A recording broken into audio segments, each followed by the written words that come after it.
Kavuo, Kasaï central. Je vous fais l'économie du contexte état des lieux aujourd'hui au Kasaï central pour ce qui concerne la résolution 1325. Ça a été déjà dit, j'étais très d'accord avec l'expert du ministère de l'Intérieur. Alors, notre contexte se résume à la résolution 1325 du Conseil de sécurité engage les États à promouvoir la participation des femmes dans le processus de paix, la prévention des conflits et la protection contre les violences sexuelles.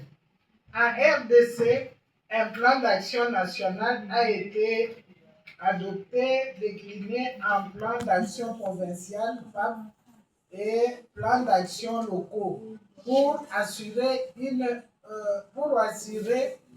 mise en œuvre adaptée aux réalités régionales dont les Kasaï centrales. Les avancées. Il y a eu des ateliers. Donc, je parle de l'histoire. Je ne suis pas à l'histoire de 1325 au Kasaï central. À ce moment-là, j'étais aussi une jeune fille qui voyait comment les grandes faire les choses. Et je suis héritière de ce qu'elles ont fait depuis 2015, 2020, 2016, au moment où on a essayé de mettre sur pied certains mécanismes. Alors, il y a eu des ateliers provinciaux, des sessions de formation et d'évaluation ont été organisées à Kananga, impliquant autorités locales, sociétés civiles, jeunes et médias. Sur ce qui concerne la budgétisation sensible aux genre, l'introduction des pratiques visant à intégrer les besoins spécifiques des femmes dans les budgets provinciaux, ce travail a été fait avec beaucoup de pompes, avec l'appui des PNUD, comités locaux de coordination. Il y a eu mise en place progressive pour assurer le suivi des actions et renforcer la participation communautaire.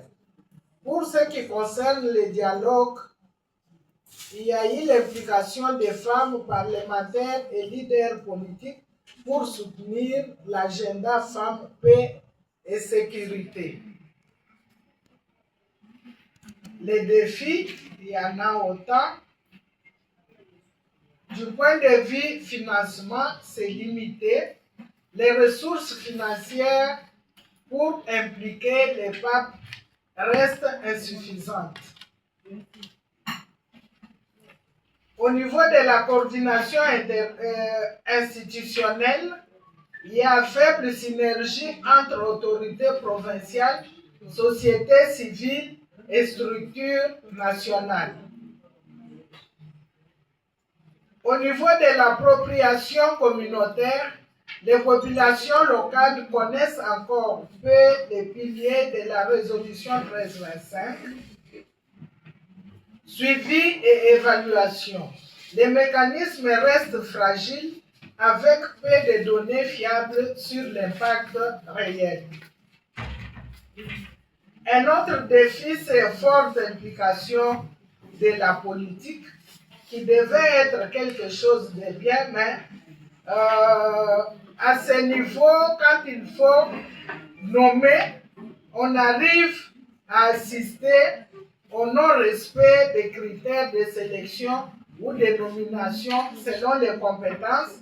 C'est ainsi qu'aujourd'hui, nous sommes dans une difficulté énorme et nous allons le présenter dans ce tableau. Pour ce qui concerne la participation des femmes, les ateliers ont été organisés.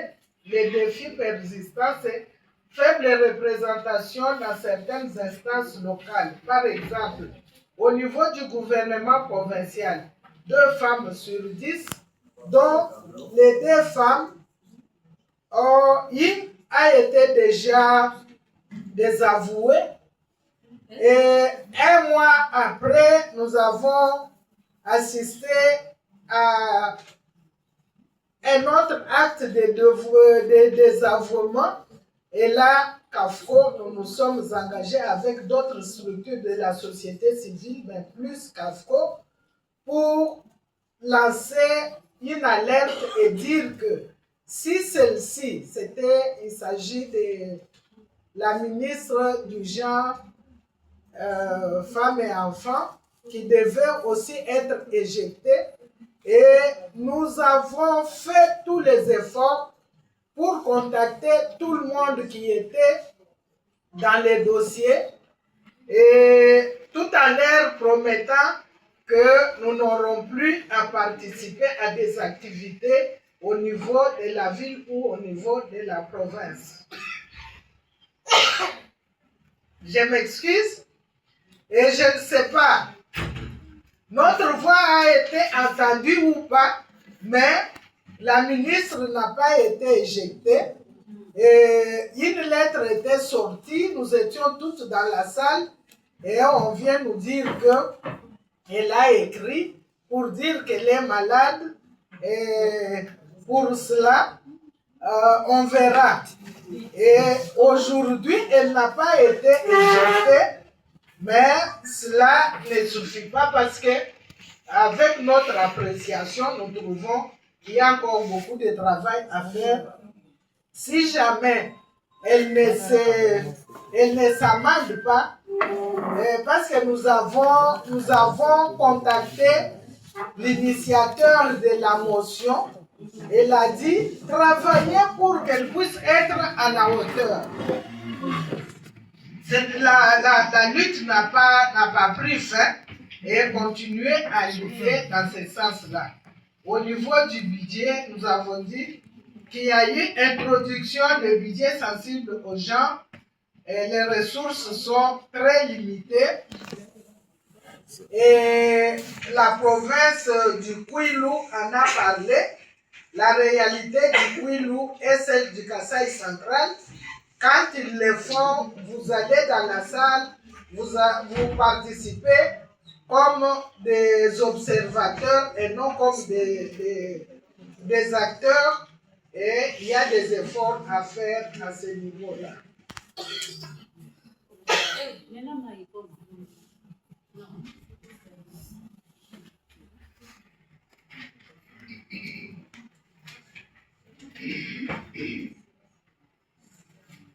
D'autres avancées, c'est le comité de coordination. Nous avons déjà dit que le défi persistant, c'est le manque de moyens pour assurer leur fonctionnement. Suivi et évaluation.